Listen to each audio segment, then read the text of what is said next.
You're listening to a Canadian Movie Crew production. Alien Romulus is the story about. It's an alien movie. Figure it out. Or is it? In this world, the story a movie gives you is the whole story.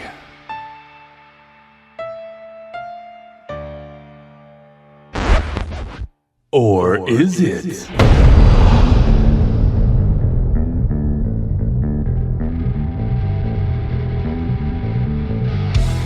It's the Or Is It Movie Podcast. And now, your hosts, Derek and me, Mark. Ladies and gentlemen, welcome back to the Or Is It Movie Podcast, where we try to find the real story behind the story. I'm Derek. Mark. And today we are taking a look at 2024's Alien Romulus. Yes, this one just came out. Is it last year or this year? I think it was last year. Late 2024. Last year. I saw this in theaters because I'm a sucker.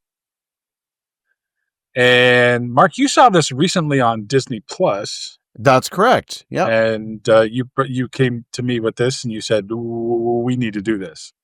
Yeah. So now I've seen it twice for this show. So Disney Plus really thinks I'm into it. So the only other things I watch repeatedly on Disney Plus are Star Wars and Marvel stuff. So now they think I'm an alien head.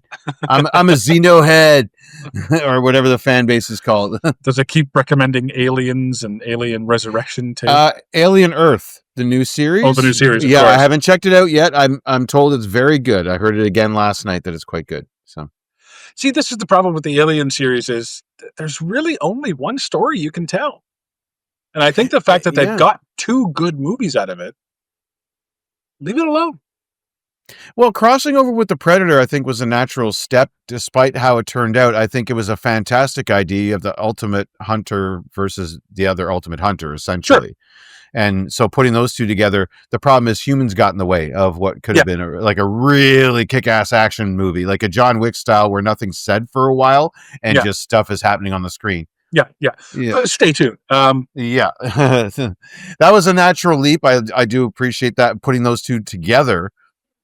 But yeah, it really is. It's Alien land. I mean, come on. Like, here's the plot. Alien shows up where people don't want him and it kills them. Like there it is, And it's like basically the only thing that's different in every movie is, do they know the alien exists and are they aware of the alien, or is it a new thing?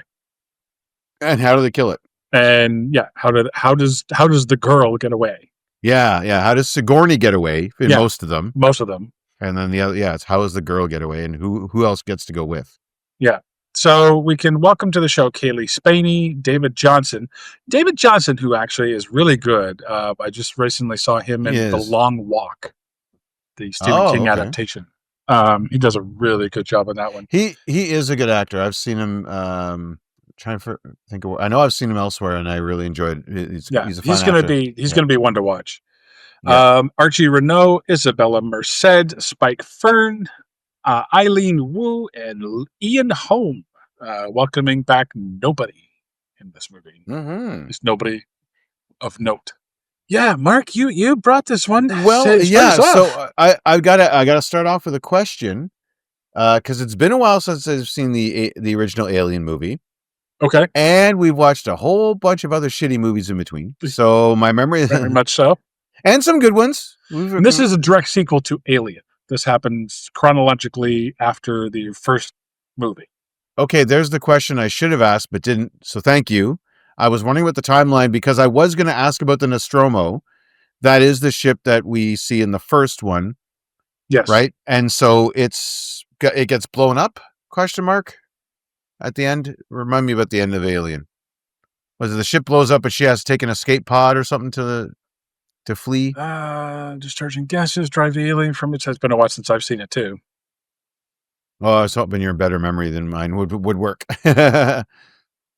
No, she's put herself into stasis, and the ship is being sent back to the Earth. Right. I'm just trying Now, to find Aliens the scene. picks up with Sigourney. She gets found, right? Yes. Shuttlecraft after destroying your spaceship, the Nostromo. Or Nostromo, they escape and an alien creature is slaughtered by the crew. Okay, so at the end of the movie, she gets into stasis. At the beginning of the next movie, the ship has been destroyed by the alien, and off to the races you go. Right. So this takes place after the start of Aliens. Then, really. I should know. This starts before Aliens. Well, because the crew, we have a ship that comes across the wreckage of the Nostromo. So, whatever point that the Nostromo has been destroyed, this takes place after that because we open with a salvage ship coming to get the Xenomorph. Yes. So in Cryos, yeah. So we could be here for hours, dude. I don't know. I'll have to watch the movies to get back. I just don't remember the part where Sigourney goes to sleep and then this alien just goes to sleep, like just puts themselves in their own cryostasis pod. Yeah, inside of for this salvage crew to get to, like, what? When did this happen? Like, wouldn't that be the start of Aliens? Would be this thing, kicking ass before game over, man? Yeah. But no, it gets a spinoff. It doesn't get destroyed. It gets a spinoff movie. I think that's why they keep going back. Because after a while, I assume Weyland Yutani there, the corporation, would learn that maybe going after these aliens is not a good thing. Alien didn't work. Aliens didn't work. Alien Cube didn't work. Alien Resurrection didn't work. Yeah. Maybe trying to get these things is not going to work. It's bad for their bottom line. They've been throwing a lot of money at these things and they're getting nothing back but dead soldiers and broken equipment. Like the plus minus on this thing, if you were a hockey team, your stats are going down. Yeah, exactly. There's a lot of red in that ledger. Yeah, exactly. So, okay. I mean, well, let's face it. At this point, Weyland Yutani, we are seeing on this planet, it really is Evil Corp. Like they're right up there with LexCorp and the Roxxon Corporation from Marvel. They might as well just be the Empire. Like they really, they are. Yeah, they might as well. They just don't have a voice. That's all.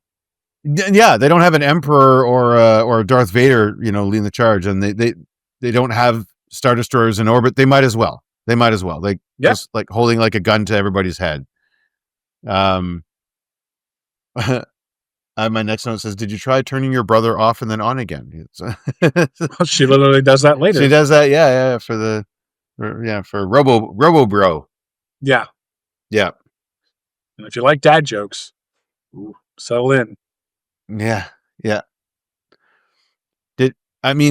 We start off where we're basically just we have our setup for our characters who are all orphans, ? Nary a parent to be found. Like our main crew is firmly 20 somethings. Yeah. I guess that's just Hollywood's fetish for putting young people in a horror movie. Yeah, but all of their parents are dead, I guess. Yeah, probably at the hands of Evil Corp. Yeah, probably. Well, we know the girls is Rains is.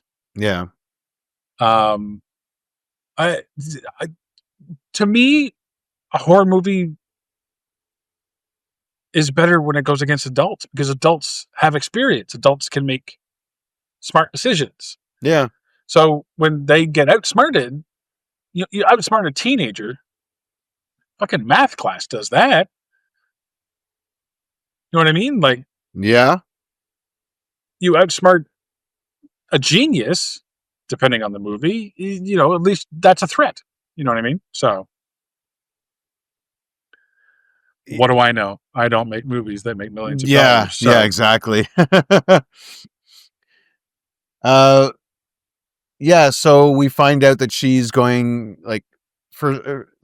her job is so bad that like she can't even punch out and go home.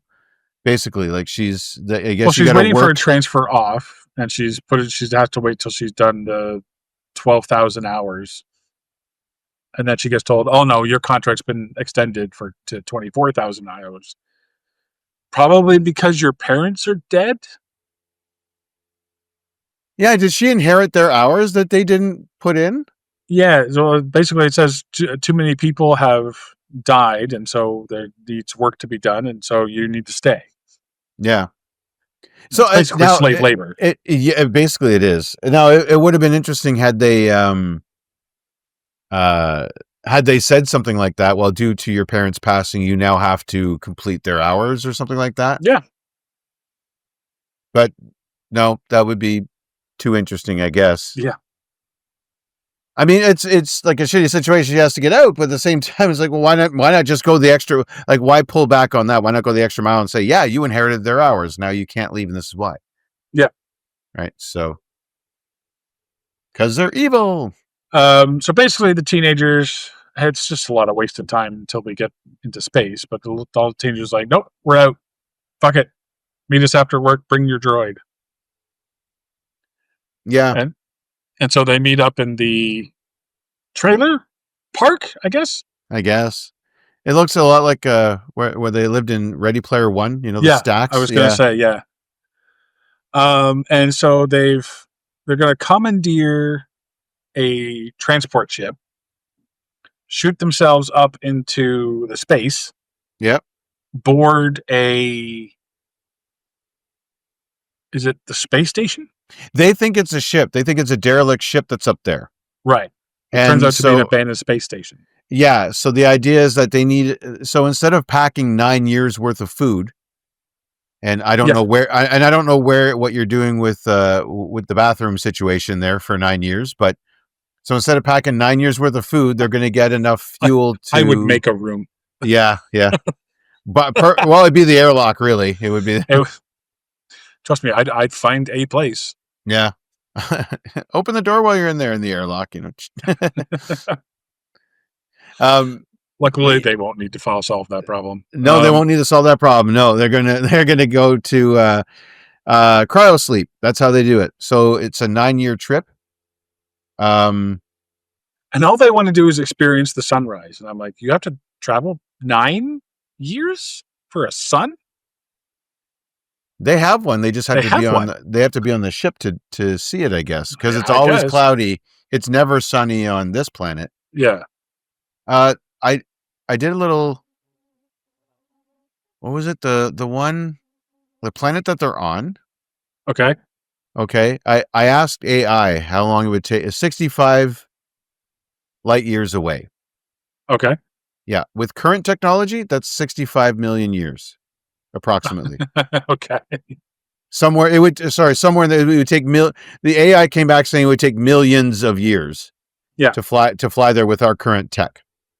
Well, that makes sense. It's 65 million light years away. That's the amount of time it takes light to go in a year. Yeah.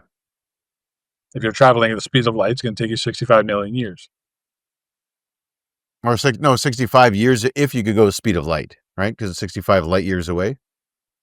Oh, it was 65 million light years away. Well, no, 65 million years at our current tech because we don't have light speed. Yeah, because we don't have light speed. Yeah. Yeah, we don't. Yeah. So they go cryo sleep for 1 million years. And then, like, it does really kind of mess with the timeline a little bit. Like, if you figure, we got to space in the 60s and then the alien takes place in 20 something. It's like, well, does it? Because what changed in, like, not only do we have, like, this. Like cryo sleep has to exist for their movie to work, but they also do have to have some sort of warp capabilities to get to all these distant planets because it would just take way too fucking long. Even if you're asleep for like 1 million years just to get to the next town over.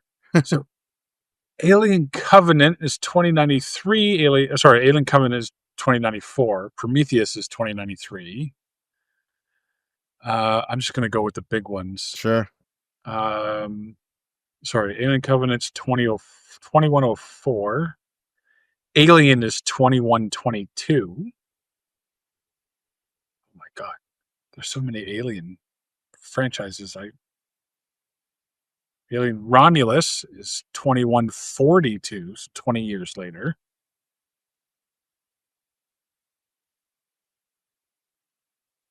And then Aliens is 2179, so There's a few decades in between. Yeah, but that's like 100 years. But like, really, how did we get to all these places so soon when they're that far away? Yeah. Well, we find out later in the movie that we're not meant to be traveling in space. Yeah, space is rough, yo. Who knew, huh? Yeah. Leaving a planet that is perfectly in sync for our needs. Yeah. Going to, exactly. That's, we might as well be trying to live underwater. Yeah. These kids know a lot about spaceships for working in the mines. Well, yeah, it seems like their elementary school system is really like, it's all just computers because they know how to run everything. They never, and if they don't, they've got a droid that does it, but if they know how to do it, they just need access. That's the thing. Like, these kids are all like, fuck math.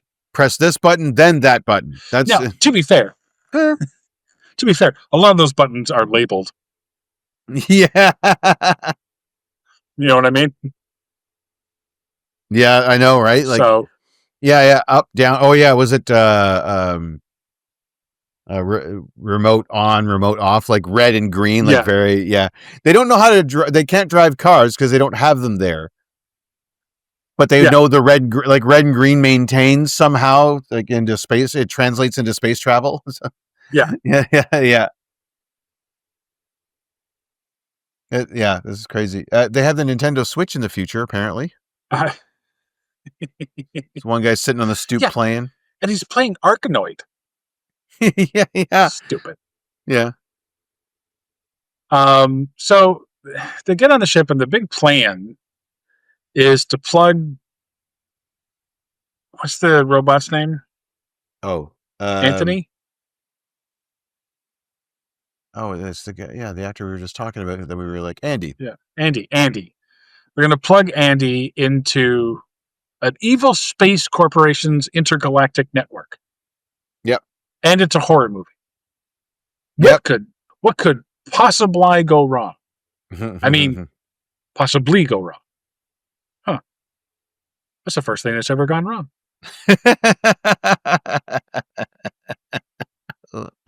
Classic. Yeah, again, it's another case of people in a horror movie who have never seen a horror movie. And you know what's funny? They don't have space cops. Like, no one chases them. No. Makes you wonder, like, really? Well, why didn't they do this a lot sooner? Like, I don't know, when your parents were alive. You maybe take them with. Yeah. Like, it almost seems like, good, they're gone. Now I can do my little escape plan, you know?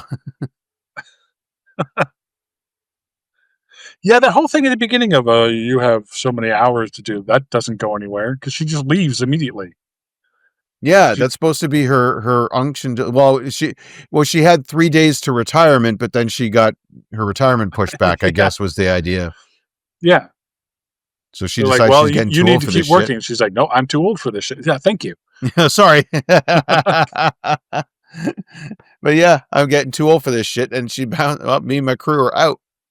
It's like, no, I'm bouncing. See ya. Yeah. Me and the rest of the gang from the Foot Clan are gonna. Here is a major sticking point I have with a lot of space travel movies. You cannot smoke in space. No. You cannot. Because in order to breathe in space, you need to have oxygen, which is pumped into the ship artificially. And as soon as you light a spark, boom. Yep. Especially see the size of the flame that guy was rocking? Yeah. And then he smokes all of the cigarette and really because he's flying up. I guess because it's 0 G's or getting close to that or something like that. Yeah, something like that or whatever. Or the gravity's lessening, so everything can go higher. No, they should be taking G forces, shouldn't they? Because of their speed? Yeah. Yeah, because of their speed. They're being forced towards the ground. So I don't see why the lighter would go that high. Gravity's lessening. Yeah, but it happens. I mean, the flame's not affected by gravity, though. So yeah. Yeah. Whatever. But yeah, you're right. That whole boom, movie over. Yeah. Yeah. Alien Romulus. So they get on the ship, and then they're looking around for the energy cells, and they see that they don't have a whole lot of energy cells, and they turn on the gravity, which immediately confers the ability to take off their space helmets. So apparently, gravity equals oxygen. Yes. Just confers it, just automatically. Well, yeah, all the air hits the floor, so they can breathe it again. That's it. All the air was up top. Is that why? It was no gravity. All the air was just floating to the top. So then they turn the gravity on, and then the oxygen just falls like everything else. So right. Yeah. You've heard that. Heat rises, air falls. It's there you go. Yeah. So they don't have enough energy to get through the 9 years. So he whips out his energon detector, which good to bring. Although I would have brought it up in the "here's the plan" stage. Yeah. Yeah, exactly. I have this doodad that's just going to find what we need. So yeah. Now it's the thing of knowledge, not even the book of knowledge anymore. Yeah, exactly. Now they have a similar one in Aliens. They use for their motion tracker, right? Boop, boop, right. That's it builds the tension. Yeah, because that's a competently made movie. Mm-hmm. Whereas this one is not. This is so far effectively like just a semi-dangerous grocery run. Pretty much. This is like they're going to the gas station. Yeah, this is kids who have taken the car, but they don't know how to drive. Well, one knows how to drive. She's pretty good at driving. Yeah. They just don't know where they're going. But then we find out that one of the girls is pregnant. I'm like, oh, good. A pregnant dead meat. Yeah.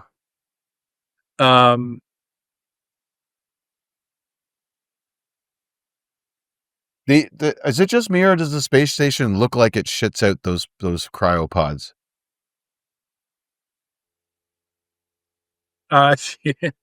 Yeah, when it goes down the thing and just sort of pops out, I'm like, oh, it's turtling. You know what I mean? Like it turtles a bit, and then it just jettisons the pods. Like so they send the pods into the other spaceship,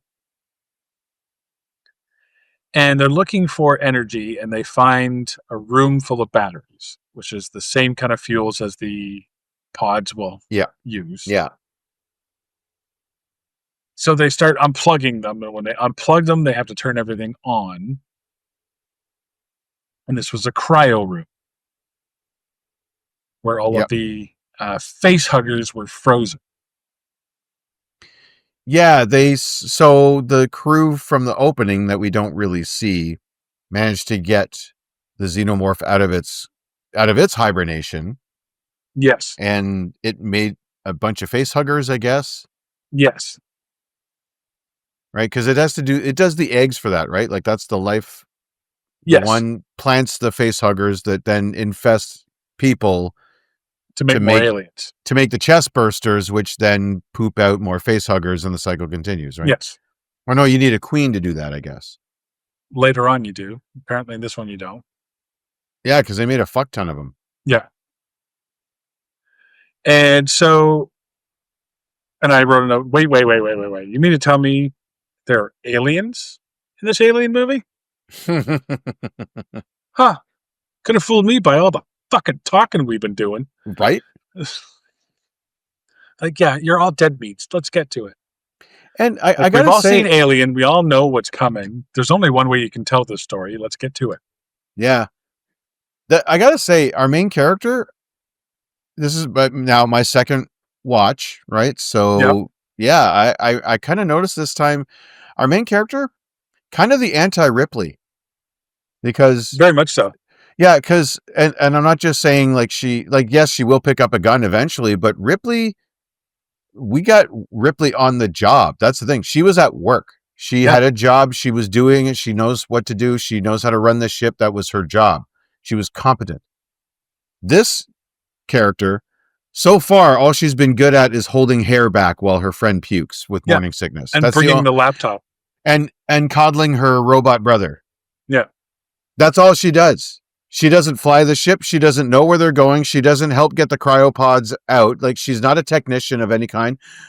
Was she swinging a hammer in the mines, or was that too complicated for her? And please don't get me wrong. Let's leave gender out of it. That's why I say this person. If it was a guy, if it was some dude, well, I mean, I would say he's just as useless. Like, because the main character, gender excluded, does nothing to help the rest of the crew accomplish their goal. But let's look at that. So when they send an away team to the ship to look for the pods, who goes? Yeah, the guys. Dudes. Yeah. I don't have to say it. The movie does it for me. Well, I mean, but I'm just saying we have the pilot woman. She's competent. She knows what she's doing. Yeah. She's sometimes the only one in the room that knows what they're doing. Yeah. The other two are just quickly dispatched. Well, yeah. The other two just sort of sit around and be pretty. Yeah. And much. Pregnant, in the one case. Pretty and pregnant. Yep. Yeah. This fall on ABC. And you have a room full of facehuggers in cryo freeze. Why, if the emergency lights are turned on, would you set the default to insta defreeze? Well, why aren't they behind another wall? Yeah, why aren't they in some sort of containment chamber? Yeah. Like, they're just in these there's security. It's saran wrap. They saran wrap these damn things and put them in the freezer. But the door to the room doesn't even close all the way. Yeah, it's fucked. In an emergency. And not to mention, these guys start pulling out the pods. I guess that's what starts heating things up because it's losing power. Because they're pulling the batteries out, essentially. If it's losing power, why is it gaining heat? You know what? That's a good point. 2 watchings, and I still don't have that one. Yeah. And you would think that they once they get in there, freezing isn't.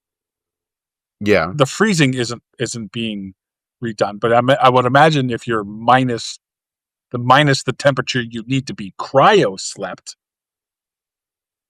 you would thaw pretty slowly, wouldn't you? It takes me an hour to do beef. Yeah, true. That's true.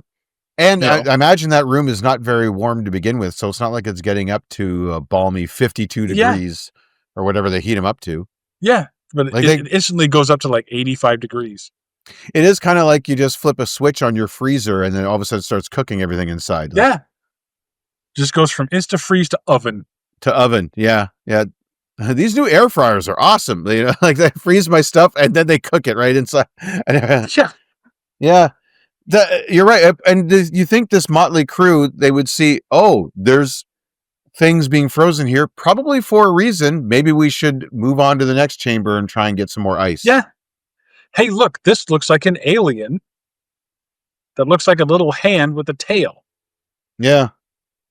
What the fuck is, you're one ugly motherfucker. Okay.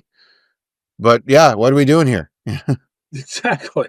Yeah, exactly.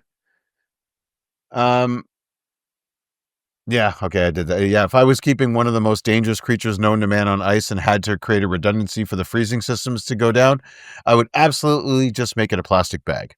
Yeah. Yeah. With a door that won't close. Yeah. The problem with this movie is it gets stupider and stupider and stupider as you go. Yeah, we're still in the beginning. It's still setting the scenario. It's when the aliens take over that everyone just stops making fucking sense. You're right, and we start with this room where the chest bursters just start, the facehuggers just start running amok like it's a Gremlins movie. Yes. Yeah, don't we get POV at some point? And we get facehugger POV, I think, at one point, and then it jumps up and gets whacked with a stick. Yeah. Yeah. So meanwhile, the girls jump on this thing because they're trapped in the room, and so they need David to do it, but he doesn't have the right thing. So he doesn't have the right programming because he's an older version of an android. So they need the new codes. So they go into the ship to find a newer robot to take the module out of him to put into David, so that he could Andy, so that he can open the door. so they can get out. They don't even know about the face huggers yet. They just want out of the room. So they go in and they find an android on the floor, which is Ian Holm, who is not Bishop. No, he plays Rook. Rook. I guess he's from one of the previous movies. I don't remember. Like I said, it's been a while since I've seen any of the good aliens. I'll look it up. And so the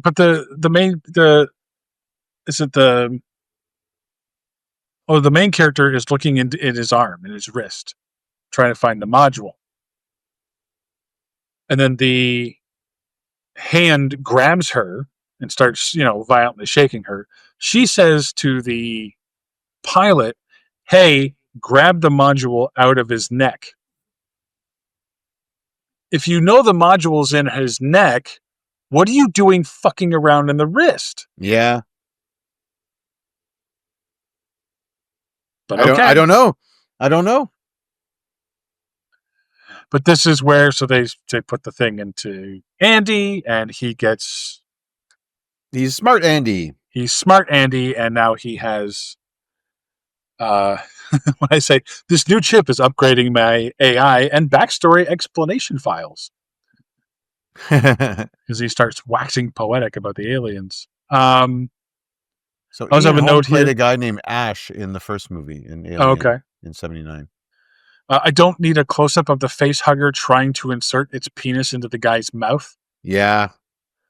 I know how this works. You don't need to show it to me. Thanks. Appreciate it. Yep. Yeah, we get it. We've seen enough of these. We've seen it. Yep. This isn't the first movie. We don't need it explained. Thank you. Even if you're watching chronologically, you're going to see it in the first movie. We're good. So the face hugger grabs the pilot, and it kills off one of the guys in the room. And they get the guys out of the room. And they all make it back to the communications room where they talk with Rook.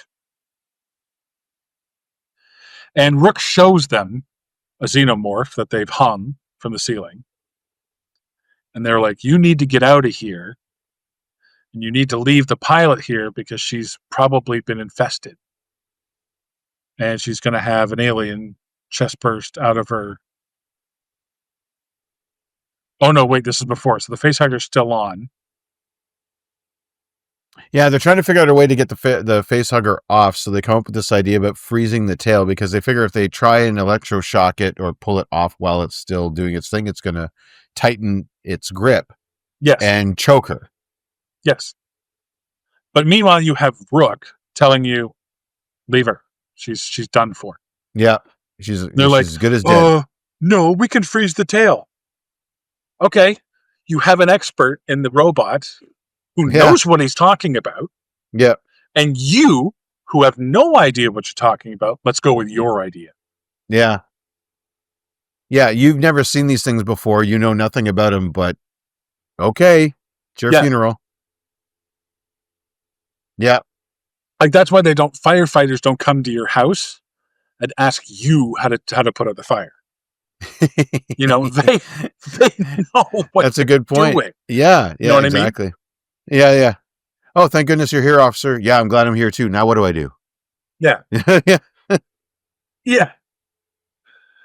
And so Rook gives the whole backstory of how this the space station was there. They captured the alien. The alien got free.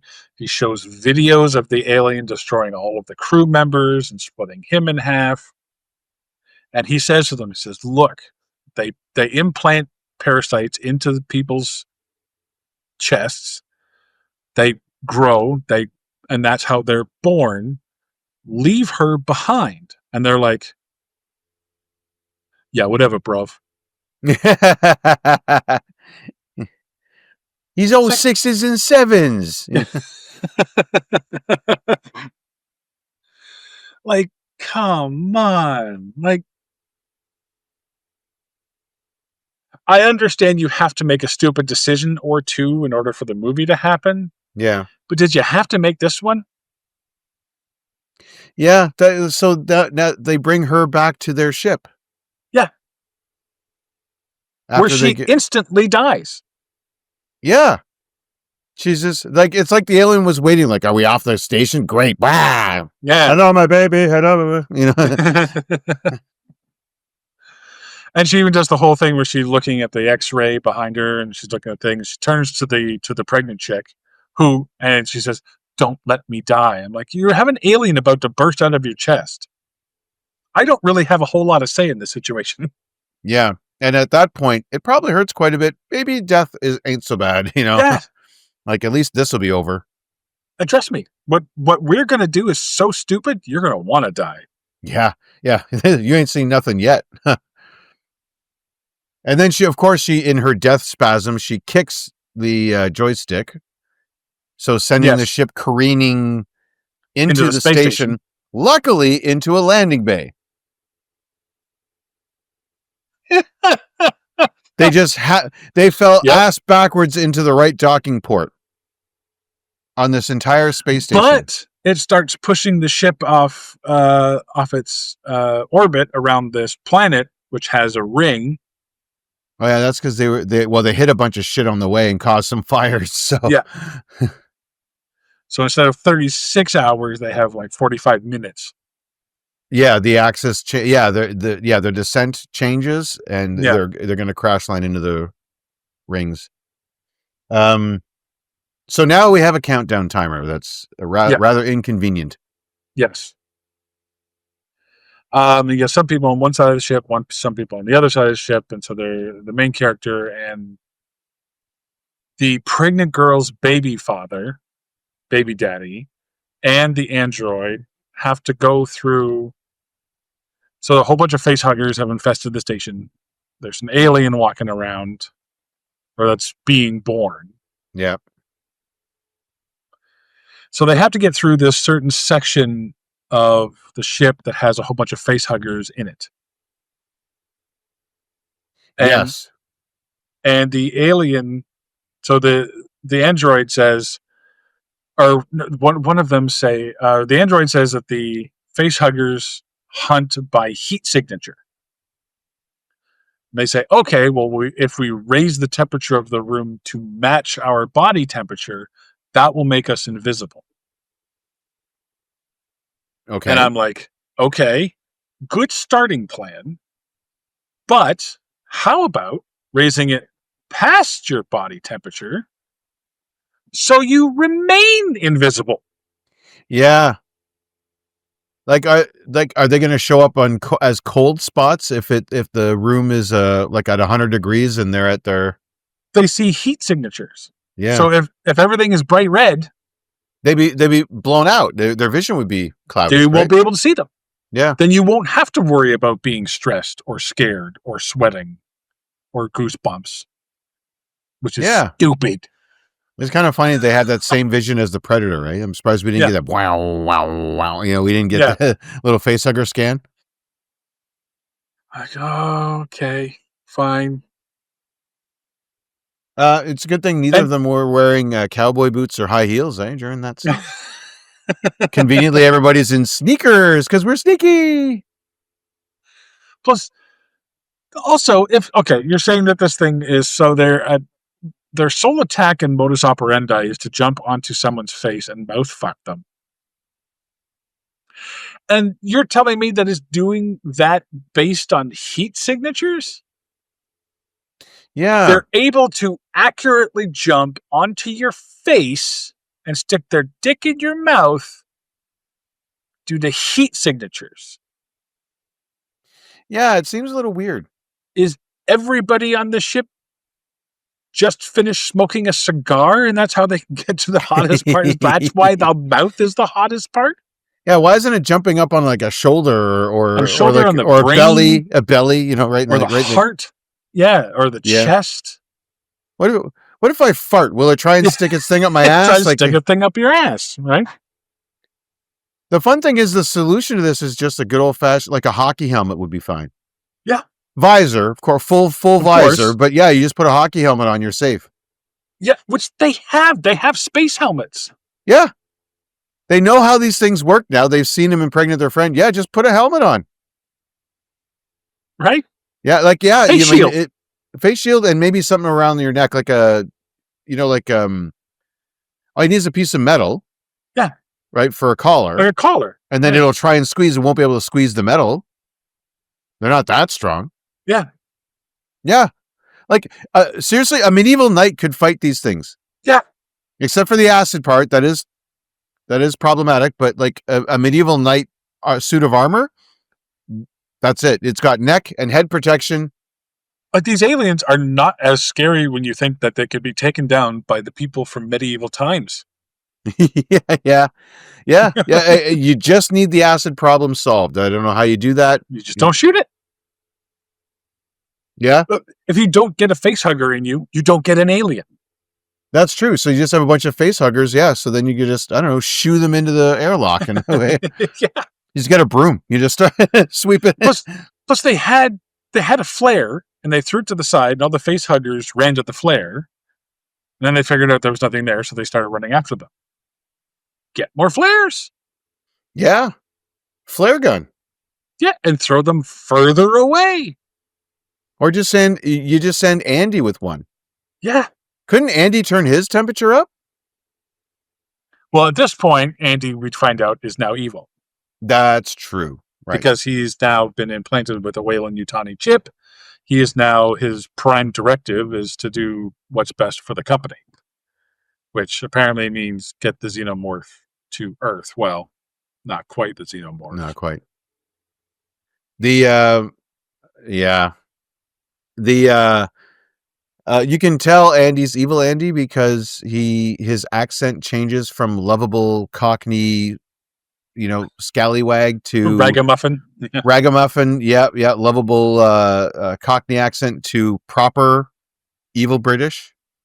Yes, royal evil, the stuff the Imperial officers in Star Wars spoke this British. Yep. Yeah.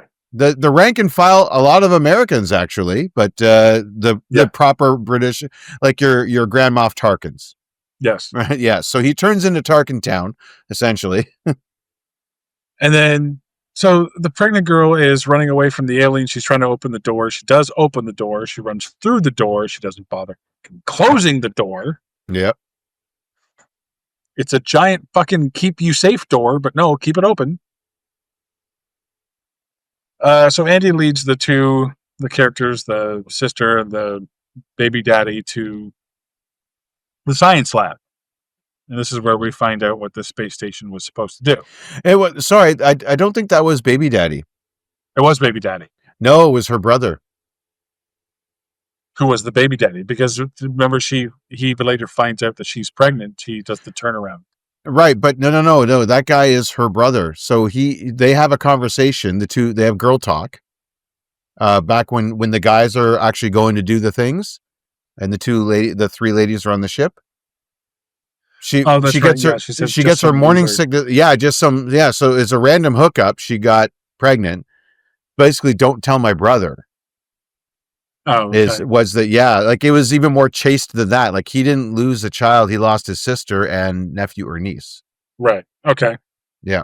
I still don't care. It doesn't matter. It doesn't matter. Honestly, because he reacts the same. You're right. Like if they just said it's Phil or whatever the guy's name is, same thing. Like, it doesn't change anything. No. Right? Because he acts as if it's his kid and his girlfriend. But it's his sister. So it's the same reaction. He still cares, right? So it doesn't matter. Like, he might as well have made him the dad. Yeah. So they go to the lab and they find out that this space station has been trying to extract what we previously saw as the Prometheus goo. Oh, sorry. One note about the quiet room. That's what I'm calling that. Okay, yeah, sure. Yeah, you know what wrecks it? Because I did think at first it was, well, basically he gets a call from her about where, like, it's like basically he's walking through he's trying to sneak, and then his phone goes off and it's his wife. Where did I put my keys? Well, I don't know where you put your keys. Where'd you last see them? And that's when starts. She's trying to get through the door. She's trying to, and he's got to walk. No, they're under the mat. You got to know the other mat. The door, and she needs a key, which we see later is at her feet. Yep. And she didn't see him. That's right. That's the thing. Where did he's trying to sneak through. Where did I put my keys? You put them on the dresser. Okay, thank you. Like it's like getting a call from your wife. Where are my glasses? And the glasses are sitting on top of her head. Yeah. Did you check your head? Yeah. Yeah. I don't know where your glasses are. I left the house. Well, I need my glasses. Well, I don't know. Oh, there they are. They're on top of my head. He. Hang up. Click. I'm not saying you. Talking generally. That was. You always lose your phone. Anyway. That was what we call a conversation burster right there. Yeah. So they go into the science lab and they find out that, they've been trying to extract this Prometheus goo that we have previously seen in Prometheus, which is a prequel to this movie, which is the giver of life itself. And this is what makes the alien immortal and unbeatable and the ultimate killing machine. And they want humans to be this thing. So they want to inject this into humans and they're blah, blah, blah. So we see a video of a rat getting squashed and then injected with the black goo. It unsquashes itself and comes back to life. Yep. And then it eventually explodes. Yeah. And we see it later. We see the results. Yeah. And apparently some of the scientists that did this experiment didn't follow up on the fucking experiment. They still went ahead with this. Yeah, they went to lunch essentially. It'll be fine. Yeah, well, we got the experiment. We got the result that we want. We're done with the process because this is what we wanted. We don't care what happens afterwards. This is the RFK methodology of science. But topical. Maybe the rat had Tylenol. I don't know. But anyway, so Andy says that he's picking up all of the goo and he's going to take it back because it's the best thing for the company. And he says, well, there's an alien out there. It's waiting for us. And he says, okay, we'll grab these guns. He says, okay. And he's teaching the girl how to shoot it. He says, oh, by the way, don't shoot them. He says, well, why give us the guns? He's like, maybe the alien will be afraid. Yep. Maybe. And here's the thing, what I don't understand is what Rook's endgame is, because he says it's to get the serum, I guess, for further analysis. Well, to get the serum back to Earth. I guess, but it's not done. And he knows this. He's just tricking them into taking it, I suppose, because he can't. Right? He doesn't have the serum's ready to go. No, but it killed the rat. So they don't know that, so it's not done yet. Yes. But they're getting there. I guess I'm trying to guess at his end game, because he knows it's going to kill. Either he wants to kill everybody by having to take the serum. Yeah. Or they're going to still work on it. They're going to have to keep working on it. Like, he didn't send it. Here's my notes. You know what I mean? Like like the video of the rat blowing up. Maybe they should start with that. Have a look under the hood, see what's going on with the engine, try and fix it, You would think, but again, but yeah, we did, because I literally have a note that says, why does Rook go on about this miracle serum when he knows damn well it kills? Yeah, he should know. He should know. He should have been the one to watch the tape all the way through. He's plugged into the system. Yeah, he's plugged into the ship. Yeah. Okay, so they pick up the pregnant chick, and the guy dies. I think at this point, right? Yes.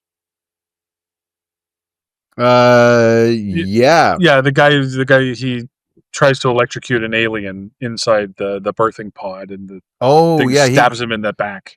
We have it gets acid. Joint boy gets acided to death. And yes. I have a note there. If an alien is dripping acid on you, move. Yeah. Yeah. He just sits there and takes it. And he's trying to just brush it off. Yeah. Oh, ew, spider. Yeah. It's like that thing you do when you get cat hair. You know what I mean? You gotta give it a couple of tries, but you'll get it. It's like there, spilling mustard on your shirt. It's like, oh, that's going to stain. I wish I had a Tide pen. Yeah. I'm surprised he didn't try licking his thumb, and try and rub it out. You know what I mean? Like a mustard stain. subsequently, if you're watching someone you love get dripped on by acid, pull them to safety. Yeah. She's just standing there watching them. Again, I'm sorry. This is a useless character. I know she's completely useless character. She's our heroine, but at the same time, she's not that heroic. And I guess that's the point. Well, this is the pregnant chick. Oh no, she's incapacitated because she got stabbed through the shoulder, and that's later. Right, but the other. Well, no, sorry, he's by himself. I think when he gets acid. No. The pregnant chick is watching him. Oh well, sorry, they're both useless then. Yeah, both useless. My bad. Yeah. Yeah. So then the brother, he gets stabbed, lifted up by the alien, and then gets the small mouth to the eye. That old chestnut. Yes. So I got a couple of questions about how much do you know about these xenomorphs? Not a whole lot. Yeah. I honestly, this movie really taught me how much I don't know about them. Okay. First of all, they kill, right? A lot. What do they eat? Do they have to? Located between the Hall of Justice and the Brady Bunch house is the worldwide headquarters of the 70s versus the 80s podcast, where they tackle such controversial subjects as if you spill Zima on your Zubas, does it even leave a stain? Which Cher husband had the better Love Boat appearance? What these guys say may shock you. In your high school yearbook, does your hair even fit in the photo frame? So, Brian, where can you play this podcast? It's on his phone, Mike. Okay, so blast this sucker on your flip phone. No, doesn't work that way. Listen to the 70s versus the 80s podcast, God willing. I don't know. Because they drag the humans and stick them to the walls in the cocoons and then make the face huggers attach, because we see that later in the movie to make more aliens. Yeah, so they're basically incubators. We're living incubators. Well, we do get I think at the earlier on, Rook says that they were denied food, they were denied basically any kind of sustenance, and they still survived. And that's what makes them the ultimate killing machine. They don't need food. They don't really need food, I assume. I guess that's, they really just, their only one desire is to procreate. Yeah. So, okay. Which then the alien isn't what you need to fear, because he's not going to kill you. He's just going to take you back and make you a pod host. It's the getting pregnant that kills you. Because of the chest bursting. The chest bursting. Yeah. So it's so that's not really, well, that's the thing. It too is like similar to how, if you had a certain number of cattle and you kept slaughtering them for beef and don't let them, and you do it too fast, you'll lose all your cows and no calves are born, right? Yes, xenomorphs eat, but their primary drive is propagation, not sustenance. They consume a variety of organic matter, including flesh, to grow and survive, especially when first born. They're also able to use hosts for breeding rather than consuming them. Their ability to break down and absorb nutrients in a wide range of organic and potentially non-organic materials makes them highly adaptable survivors. So there you go. But we never see them eat. We never see them eat.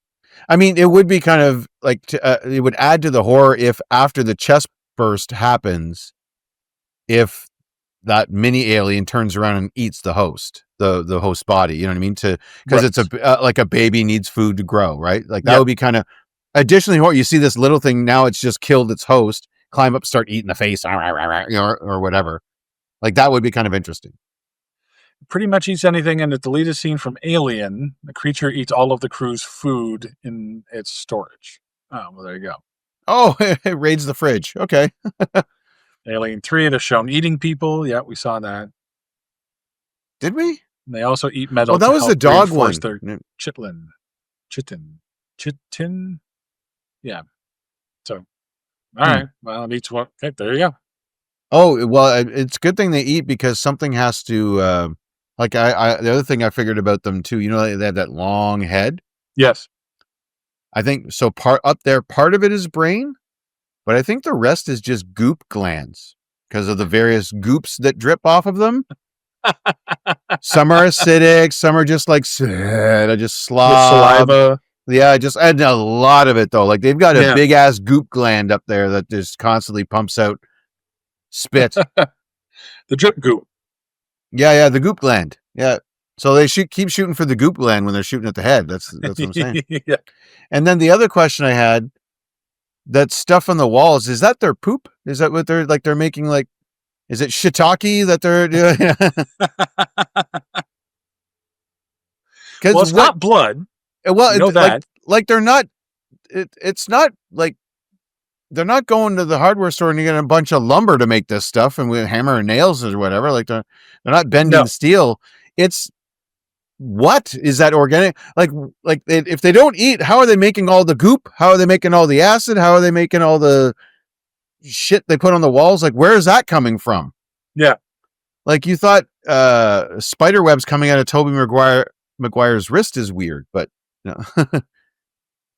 How's that? AI, ask AI that one. You know? Yeah. Oh, I think I asked it an alien-related question. I'll see if I can find that. I find it incredibly convenient that the alien had zero interest in using any of the catwalk for its human flesh farm. Any of the what? Sorry?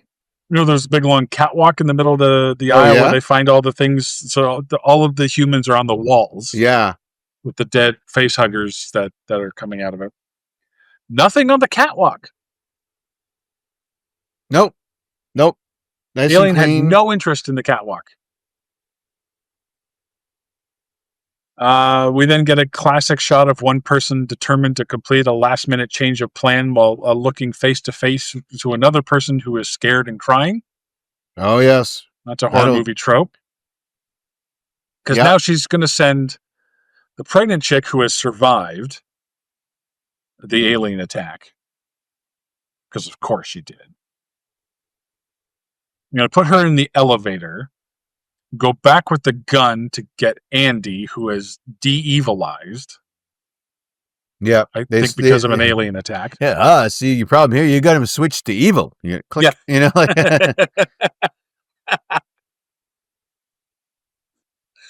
You've been watching that new Chucky movie from 2019, did you? All right.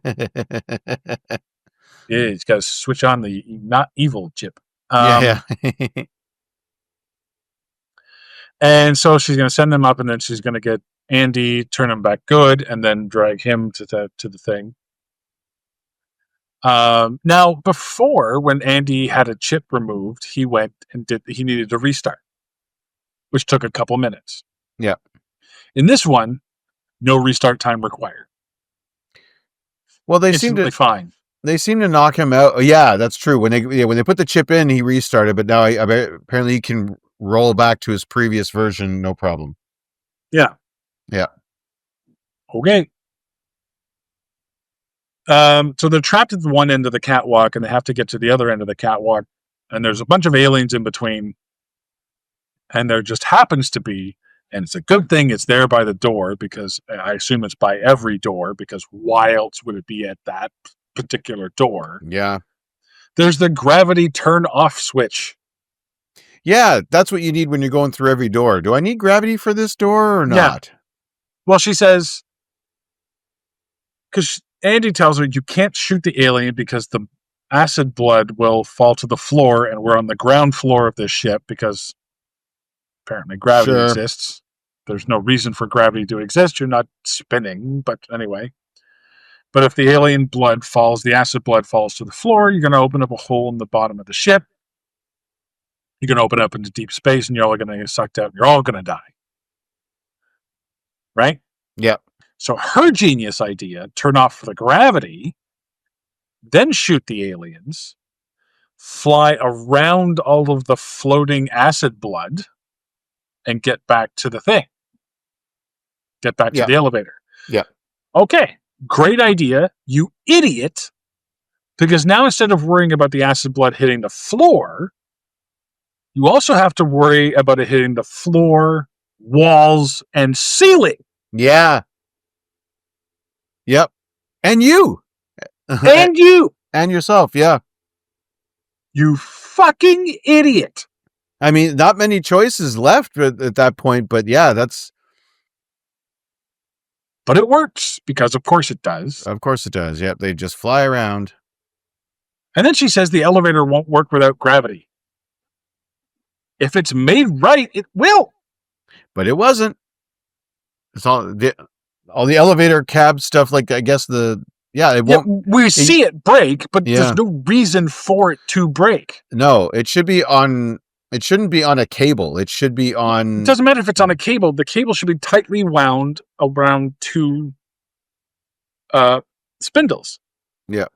And if it's tightly wound with an elevator in between, it's not going to float away just because there's no gravity. It will just spin. You can put it on its side and it'll spin and go around. Because that's how physics works. Okay? You don't need gravity for an elevator to work. Yeah, well, the whole car would have to start floating up to release the tension on those cables. Yeah. If the car stays where it is, that tension remains. Yes. It might be a little bit looser, but... Or if the cables are pulled tightly so that it can't move, you're still fine. That's what I mean. Yeah, there's still tension because... This is why a clothes wire works. Right? Yeah. It sags because of gravity, but if there was no gravity, you would still be able to pull it. Yep. Yeah. Science! They didn't think it all the way through. You can't just say shit and make it happen. Besides that, she says, the elevator won't work because it needs gravity. And then the elevator breaks. 5 minutes after she pressed the no gravity button. So, she doesn't know how to fly the ship. She can't operate she could barely do anything. But just somehow knows how the elevator in this space station they didn't even know was there. How that elevator works. She knows that. Yeah. That's her particular set of skills, I guess. The reason why she had to come along. That's how they get to a mine, I guess. Yeah, I guess. Okay. So they go up the elevator and the alien comes. There's one alien left, of course. Because when she was shooting it, and I guess this alien avoided all of the blood, all of the acid blood. Yeah. She barely did. We don't see Andy going through. See, she runs up against this wall of acid blood and she has to shoot her way to get down and out of the way. Yeah. We don't see Andy doing that. How did Andy get through that? No idea. Right? Yep. Makes no sense. They could have done something really cool where he grabs one of the dead alien carcasses and pushes it ahead of himself. Yeah. Just like in Alien versus Predator where they make the shield out of the one alien head because it's acid proof. Yeah. Yeah. He could have done where he kicks off the wall or something like that and then just put it, all this acid going. Half that a thought. That would have been fun. That would have been a cool visual to see. All this needed. Yeah. But no, we don't even get that. So because then the acid's all fine. It's all just floating in the room. And then they turn the gravity back on. Yeah. And there's another turn on the gravity button in the elevator shaft. Yeah. Why? Well, apparently the elevator won't work without gravity, so you got to turn the gravity on, then you call the elevator. But why would you need it in the elevator shaft? I don't know. Off. I don't know if why it doesn't work while there's no gravity. Why do you need so many of them? Why this is the same floor now has 2 of them? You're telling me that there's too much access to anti-gravity. Yeah, especially when your machines don't work when there's gravity. You don't want to make that available. Yeah, exactly. What can you imagine? But while the station was fully operational before the Xenomorph got there, some poor dude's just sweeping up, bing, hits the friggin' wrong button. Now everyone's floating. Ah, shit, Jerry hit the friggin' elevator. That's what I mean. Hit the gravity button again. Look, everybody works at a job, right? Everybody that's ever worked at a job. If there was a self-destruct button, let's say there were 20 self-destruct buttons hid all the way around your job. At least one idiot that works at your job that you would put money on that would press that button either purposefully or not purposely. Yep. Don't let Jerry near that switch. He'll press it. Sure. I'm not letting Chet into this thing because there's a self-destruct button in this room. Yeah. And he's just liable to trip and fall and his head will hit it. Because we're stupid and we put a self-destruct button in the fucking building. I'm surprised. They probably have one in the bathroom. Like one button to flush, one for and one to turn the gravity off. Yeah. Which, by the way, next to each other. Yeah. You imagine you're taking a shit and you turn the gravity off. I'm just, oh shit! Oh no! Oh yeah! I'm gonna need more toilet paper. I can't turn it on. I can't reach it. Yeah. By the way, just because there's no gravity doesn't mean you automatically start floating. Yeah, don't things just sort of stay where they are? Thank you. Yeah. That's Newton's first law of physics. Yeah, objects at rest will remain at rest until acted upon by an outside force. Yeah. Yeah, exactly. This has bothered me ever since I learned that. And I like even all movies, as soon as gravity turns off, everything starts floating. Yeah. Now, if your spaceship is moving, fine. But if you're standing there. Theoretically, if I'm walking down a gangplank or whatever, and they turn the gravity off, I should be able to still keep walking. Yes. Now, if I was running, I'm actually technically doing small leaps, so I would eventually, the leaps would get bigger and bigger, or one leap would just take me off of the ground altogether. Yeah, but if I'm gravity walking, acting to pull you down. Yeah, if I'm walking, I'm acting on myself to push myself in a lateral, like a horizontal motion. Yeah. It might maybe feel I'm weird. wrong. There's a scientist out there that understands that better than I do, but from what I understand about science, that makes sense to me. Yeah, like if there's a crate on the ground and you turn the gravity off, the crate doesn't move unless I go and maybe I lift the crate. Now I can throw it or whatever because there's no gravity, but it just like there's low gravity on the moon. Not all the rocks are just floating around everywhere. Yeah. So they turn on the gravity inside the fucking elevator shaft. It's a stupid line that I have to say.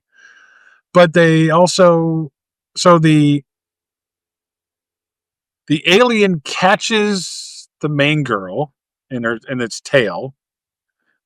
Why, I don't know. Why not with a stabbing thrust? I don't know. Why does it save her? Why? Yeah, it kind of weirdly like just gently puts her down. Yeah, why? But then that just opens up. So she hides off to the side, which is another trope that I hate, where there's room in the shaft to hide if you hide behind it and let somebody else get hit by a falling elevator. Yep. Seen that one a couple of times. So Andy rides with the gun down to the first floor on top of the elevator, shoots the alien, and says, "Stay away from her, you bitch." And I'm like, hey, that's the line from the movie. Yeah. But you haven't earned the chance to say that line. No.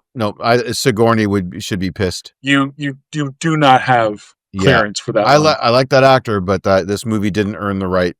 Nope. Not to mention, by the way, shoots repeatedly at point blank range, doesn't get one drop of acid on him. Yes. He's standing over the body. Like if I did that to a person or an animal, let's say, with a gun with that much velocity, like that thing fires 1,000 rounds a second or something like that. It's crazy fast, this gun. Yeah. Don't get me wrong. I like it. It's cool. Yeah. But if I did that to something with blood, I'm going to get splashed. You're in the splash zone. Sure as shit. You know what I mean? Like, especially when you're standing right on top of it. You're right on top of it. Yeah. Like that. It's only got so many places to go, and some of it is back at you. So, or you're falling through the floor because it's acid.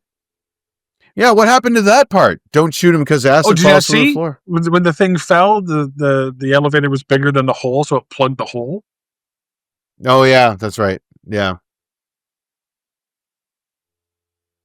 All right. Did then we go to the weird part. We go to the weird part. The weird part. Weird part? Okay. We think that the movie's over and that pregnant lady and main girl are going to just float away. Right. And head off to paradise, wherever they were going. Oh, yes. But okay, go ahead. nope, pregnant lady is double pregnant now. Well, she injected herself with the goop Yes. before she went up in the elevator. Before she Oh went yeah, up in the because elevator. because she did get stabbed. Like She did get stabbed, but she didn't die. Yeah, I guess it was just through the gut, so she's fine. Her baby's fine. So I said, imagine that, injecting something into yourself that you had no idea what it was, turns out to be a bad idea. Because she was not in the lab when it was explained. No, she was still cooling her heels on the ship, I think. Yeah. Having morning sickness. And the only thing she ever saw was she was in terrible pain, she was crying out, and Andy said, hey, rats and humans share 25% of the genome, stab her with this. Yeah. She doesn't know what it is. Nope. She doesn't know what it'll do. But she does it anyway because she's stupid. Yep. So the baby's born. Oh, this fucking scene. So, okay. So they should have ended the movie here. Honestly, if it had ended with them two, the three of them climbing into the tubes and then the space station just falls and just gets destroyed, I'd be just as meh about it, you know? Well, at least it would have created intrigue and be like, okay, in the sequel, she's now got the goop in her. Yeah, what's that look like? Yeah. Well, we find out what it looks like now. Yeah. So I got a thing. So Prometheus, that's Prometheus guy, the tall white guy. Like I've never seen the sun white, you know? Yeah. So Prometheus creates human, Prometheus creates alien, therefore human plus alien equals Prometheus, dude? Because he kind of looks like them. It kind of looks like that. He's all white. He's got a human face. He's got a really lanky, stretchy neck, really lanky, a twisted sort of S-shaped body, but not very thick, and very thin, lanky arms and legs. And he's got the spike ridges. Yeah, he's got spike ridges and a alien mouth, an alien tongue. Yes. Yeah, with its own mouth. Yeah. So this guy is just gross. And her plan is to gas it? No, she was trying to get it into the ejectable cargo, the pod. It's basically a storage container. Gotcha. That's under the ship that you could just disconnect from the ship, so that way they could just send it careening off to its doom. Right.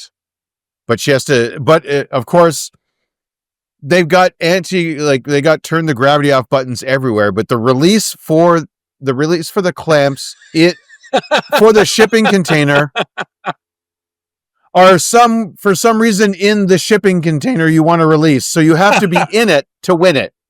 It's like a four corners match. You have to go around and touch each one of the four in order to release it.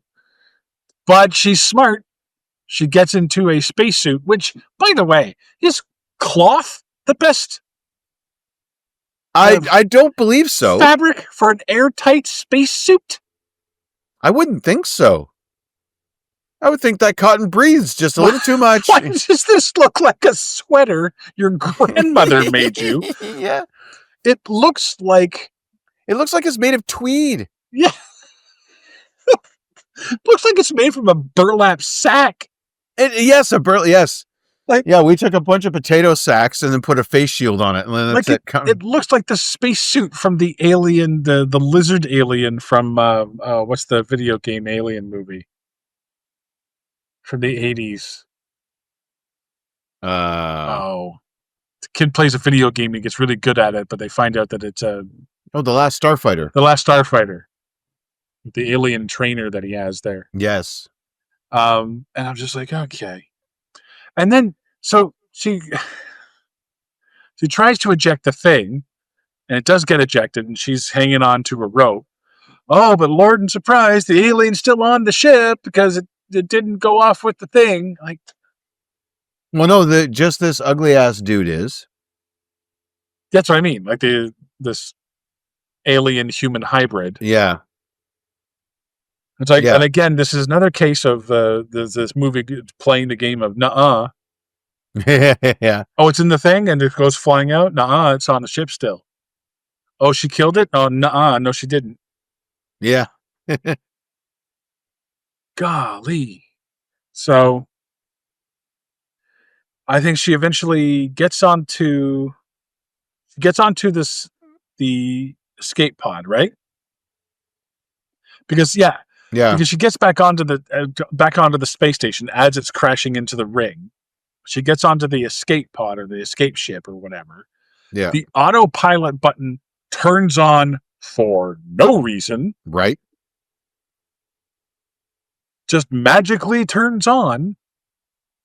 And she's able to fly out of the ship without the alien. The alien goes into the rings. They have to turn it off, I think, because Rook wants to take over, right? Rook takes over the AI of the ship. That's the pregnant girl that gives him control because she convinces him, I'm a friend, give me remote access. Right. So when our hero gets on, she just hits the off button. Yeah.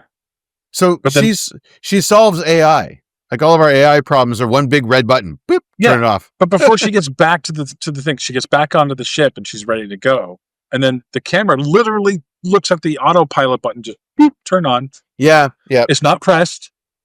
Nope. We don't hear anybody say anything. We don't see her press a button. It's just the autopilot's turn on and she's safe. Ta-da. Ta-da. And where's it going to? Like it should have gone back to the planet, but no, now they're off to happily ever after. Yeah. She's off to her sun planet. Yep. But what bugs me is how not self-aware this supposed perfect being is, because she does have the final showdown with the alien. Yeah. Who's crawling around and still trying to get her. It's like, aren't you aware of your surroundings? Yeah. Like, don't you understand you're outside, that you're crashing, that this is not a good time to eat? Yeah. Like, put the fork away and start climbing. You know what I mean? Like, yeah. Yeah. You can't reproduce if you're dead. If you're dead, yeah. Yeah. So much for the perfect killing machine. Right. The perfect being really is so dumb. It doesn't know its surroundings. Like, it recognizes a gun, but doesn't recognize when it's in space falling. So I call him the high school football captain the perfect being because he looks good and he's tough and he's the football captain, but he's getting D's in class. Yeah, he runs fast. Oh, well, perfect being. Oh, he can throw a ball really good. Oh, good for you. Yeah. Meanwhile, good Lord. Yeah, failing math, you know. Anything else? No. Just a few things on this movie. The events of the film take place. Oh, here we go. Take place in the year 2142, exactly 20 years after Alien, and 37 years before Aliens. So there you go. It's a span of 50 years. Rook's face was created by using the face cast of Ian Holm during the production of the Lord of the Rings films.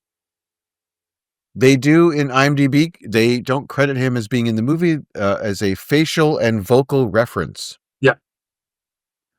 So he played Bilbo Baggins. So when they made the face cast from that, that's what they used to make this.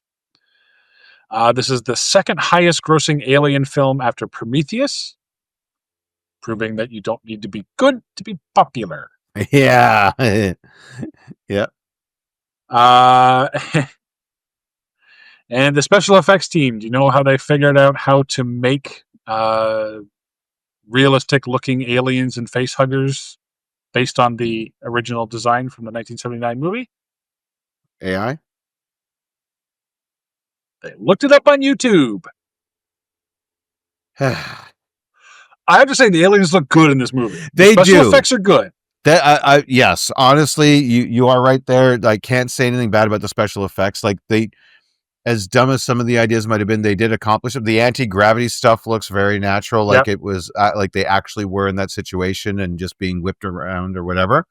Like, that was good stuff. Yeah, like the weapon effects looked really good when they did fire the guns. It was the whole correcting thing was pretty cool. That looked like it actually works. Yeah, for the self-aiming. An auto aim. Why do you? But anyway. Yeah, just put it on a tripod. Thank you for showing us how the auto aim works. It's the future. I think I can just believe in auto aim. Yeah, I've auto. No, you have to show the little mechanism turning it back and forth. But thanks. Yeah. Make this movie 30 seconds longer than it needs to be. Okay. As always on this show, we try to find the real story behind the story. Mark, what have you got? Or is it Oliver Twist in space. Oh, that's interesting. Whole bunch of orphans just rocking into space. It's like, Dodger, what are we going to do tonight? Well, it's a whole bunch of British orphans. That's all I'm saying. That's very true. Yeah. It's very true. Yep, that's what I got. Okay. I have or is it the origin story of the mail sorting alien from Men in Black 2? Oh, yeah. That's what the alien at the end reminded me of. Sunny Put boy, a baseball cap on him, and a baseball cap on him, and a cigarette in his mouth, and he's good to go. Yep, big old eyes. Yep. Tommy Lee Jones come out, no smoking. So that's going to about do it for Alien Romulus. I'm Derek. I mean, Mark. Join us next time. We'll take a look at the story of Southern Belle Blanche Dubois as she moves to New Orleans to enter the stock car racing circuit. It's fast, furious, and hopelessly romantic in A NASCAR Named Desire.